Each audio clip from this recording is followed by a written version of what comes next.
corrupção de caráter essa pessoa tem. O dolo é, eu sei que isso é negativo, mas isso me traz vantagens e eu quero ainda assim.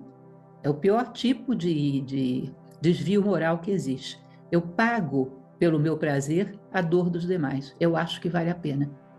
Eu pago pelo meu ganho a perda dos demais. Eu acho que vale a pena. Isso é uma deformação de caráter bastante complexa. E essa é difícil da gente trabalhar com ela. Porque quando você adverte essa pessoa, ela vai refinar os seus meios, mas não vai mudar o seu objetivo de vida. Tá? Então, reformar o caráter é perfeitamente possível, contanto que você o queira e valorize isso. Isso é o erro culposo. O outro é bem mais complicado de se lidar, e para esse tem que se estar atento. Antes do vídeo, deixe-me lhe contar uma pequena história.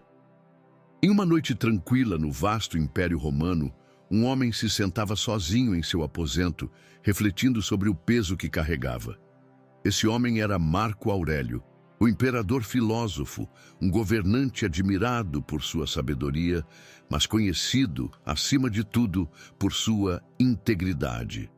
Marco Aurélio acreditava que o poder não deveria corromper, mas sim iluminar. Enquanto outros governantes viam o trono como um caminho para a glória pessoal, ele o encarava como uma responsabilidade para servir o bem comum. Conta-se que, certa vez, um de seus conselheiros trouxe a ele a proposta de aumentar os impostos sobre os cidadãos mais pobres para financiar a guerra contra um inimigo ameaçador. A ideia parecia estratégica e, para muitos, justificável. Contudo, Marco Aurélio permaneceu em silêncio, olhando para o horizonte. Depois de uma longa pausa, ele respondeu com calma: qual o valor de uma vitória, se ela é conquistada às custas daqueles que mais dependem de nós? Governar com justiça é governar com a consciência limpa. Nosso dever é proteger, não explorar. Essa decisão, embora impopular entre seus generais, demonstrou sua inabalável integridade. Ele sabia que ceder às pressões externas e aos interesses imediatos poderia trazer resultados rápidos, mas comprometeria o que ele mais prezava, a honra e a confiança de seu povo. Marco Aurélio não apenas falava sobre virtude, mas a vivia em cada decisão. Mesmo em seus escritos, reunidos em meditações, ele constantemente lembrava a si mesmo de agir com retidão, independentemente das circunstâncias. Ele acreditava que a verdadeira força de um líder, ou de qualquer ser humano, está em manter os princípios intactos, mesmo diante das adversidades. A integridade, como nos ensina Marco Aurélio, é um farol que guia, mesmo nos momentos mais sombrios. Não é apenas uma virtude, mas a base de uma vida significativa. É ela que nos permite olhar para o espelho e enxergar, não um rosto perfeito, mas uma alma honesta. E assim, a história desse imperador estoico ecoa até hoje, lembrando a todos que a integridade não é algo que se proclama, mas algo que se pratica. Seja nos atos grandiosos ou nas decisões do dia a dia, ela é o verdadeiro legado que deixamos ao mundo. Lembre-se que você deixará um legado nessa existência. Agora fique com a professora Lúcia Helena Galvão. Saudações arquimilionárias. Muito parecido com o que eu já falei da integridade, a confiança, em primeiro lugar, se dá sobre si próprio. Então, uma pessoa que, por exemplo, é um ladrão, não confia de deixar a sua bolsa ou a sua carteira na mão de quem quer que seja. Uma pessoa que mente constantemente terá muita dificuldade de acreditar no que os outros dizem. Então, a confiança, em primeiro lugar, é sobre si próprio. Quando eu tenho uma certa, digamos assim, autoestima, um certo autorreconhecimento de que eu sou uma pessoa que busca o aperfeiçoamento e eu me respeito, isso é fundamental. Eu tenho dignidade, eu me respeito. Você pode partir para criar um vínculo de confiança com o outro. Quando você tem uma relação de pessoas que nenhuma delas tem muita segurança em si próprio, é muito provável que aí se provoque um ambiente de desconfiança, de atrito, onde constantemente estão buscando, de alguma maneira, conseguir algum êxito em detrimento do outro e não junto com ele. Tá? É claro que a questão é complexa, não é só isso, teria muitos elementos para falar. Mas a confiança, com certeza, é um elemento fundamental. Mas ela se constrói quando o ser humano confia em si próprio e essa predisposição abre uma oportunidade de confiar no outro. Ela aceita o outro dentro do seu mundo. A princípio, as pessoas sólidas, as pessoas que têm uma estrutura um pouco mais sólida, elas criam muitas oportunidades para os demais.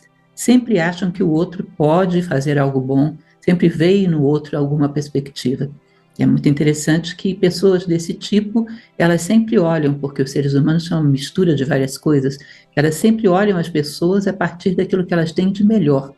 E, inclusive, por olhar para aquilo que elas têm de melhor, elas ajudam essa própria pessoa a ver o que elas têm de melhor. As pessoas que confiam em si próprias criam um ambiente de confiança, onde a tendência das pessoas é se sentirem amparadas, entendidas e, de alguma maneira, recebidas nesse círculo mais íntimo dessa pessoa. Daí vem aquela questão que falávamos há pouco, né, da identidade, da fidelidade a um propósito humanista, de termos paz de consciência, de estarmos quites com a nossa própria consciência, fiéis a nós mesmos e todos esses elementos que já falamos a respeito. Eu acredito, inclusive, que tem um pouco a ver com a colocação anterior, que estávamos discutindo ainda há pouco, tem a ver com um caráter sólido. Existe esse elemento que Platão falava bastante, eu gosto muito da definição de Platão no Diálogo à República, que ele fala sobre caráter da seguinte maneira: nós temos inclinações. Todo ser humano nasce com inclinações para gostar de algumas coisas e rejeitar outras. Acontece que não fomos educados para gostar de tudo aquilo que nos faz crescer como seres humanos e para rejeitar tudo aquilo que nos animaliza. Essa educação não foi perfeita. E assim nós gostamos de muitas coisas que nos fazem mal e rejeitamos muitas coisas que poderiam ser boas para nós. Isso significa um caráter incompleto, não tão bem formado. E a grande maioria, quase totalidade da humanidade é assim. Inclusive eu peço que tenham cuidado quando as pessoas chamam alguém de mau caráter, porque um caráter tão bom e tão intacto assim é algo meio raro. Agora, uma coisa é eu reconhecer que eu tenho esse problema de caráter, ter um referencial. Eu quero ser melhor do que isso. E me colocar num ânimo de aperfeiçoamento, buscando todos os dias ir um pouco além do que eu fiz no dia anterior. Ou seja, ter ânimo de aperfeiçoamento e acreditar que eu posso ser melhor do que isso. Isso é a pessoa que confia em si próprio. Agora, acontece que é muito comum na nossa sociedade, é um padrão comum de pensamento que o homem não muda. Sabe aquele ditado popular do pau que nasce torto, morre torto?